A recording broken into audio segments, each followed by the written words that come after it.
Brooksaw Antiques here. Today we have this 1965 Royal 890 vintage portable typewriter. I'm going to show you how to use the functions and make sure they all work. Up top are the margins. This is your left margin. You just push it down. You can move it like that. I'm going to line that up with the edge of the platen. And this one will be just a little bit out, about the length of a page.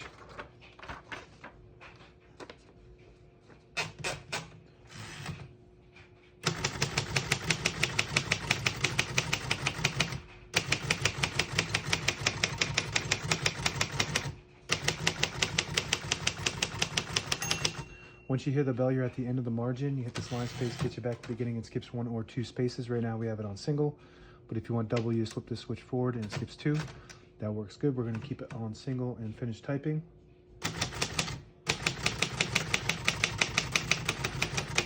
As you can see, all the keys type nice and none of them skip or stick. I'll type a sentence in red on the next line.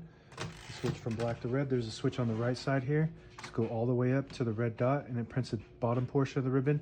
If you have it in the middle, you print the top portion of the ribbon. If you have it on the lower, the white dot, it doesn't print anything at all. It's just a stencil for copying purposes.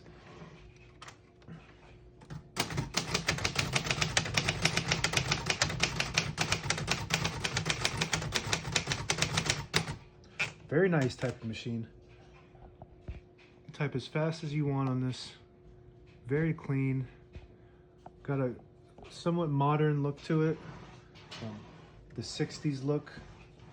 Very curved. All this is metal, so very sturdy. It says rugged royal all metal structural design.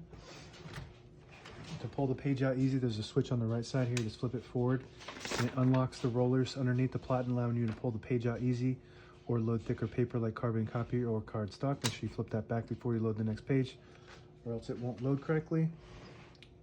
Got a backspace on the left side here and a shift on each side, a shift lock on the left. Just hit the shift button again to clear that. Column is the same thing as tab. And right now we don't have any tabs set, so I'm going to set one right here in the middle. And when you go to the beginning, you just hit that column button. It stops at the spot you set, and you can set as many as you want on this. To clear, just hit the column clear, and it goes all the way to the end. We're going to keep one set in the middle, so that way it doesn't go slamming all the way to the end, causing wear and tear once you hit that column button. Touch control on the left side here from low, medium, and high. And the higher you go, the faster the keys respond. But you do have to hit them harder to print. The lower you go, you don't have to hit them as hard, but they don't respond as fast. And this hood pops off, and this is metal. But you want to make sure that when you're taking this on and off, you don't bend it at all, because if you bend it out of shape, the keys will get stuck on it. So be careful with that. All the brand new ribbon is loaded on the left, and so it's pulling to the right. And if you want to switch the direction, you just move these forks here, and it'll start pulling to the other direction. We're going to keep it pulling to that direction. And it just sets in there with these little poles and locks in just like that. You just make sure that they're not hitting it with the end keys, and it's good.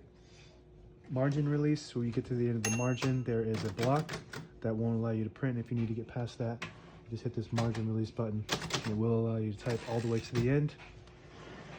Carriage release on each side, very smooth. And this button here, if you push it in, it'll disable the spacing when you turn the knob, so you can get to an exact spot on the page. And also with this lever, it does the same thing. When you flip it forward, it disables the spacing. You flip it back, and you get the clicks. Each one of those clicks on this model is a half a space. And that's it. Now available on eBay or Etsy. Search Brooksaw Antiques.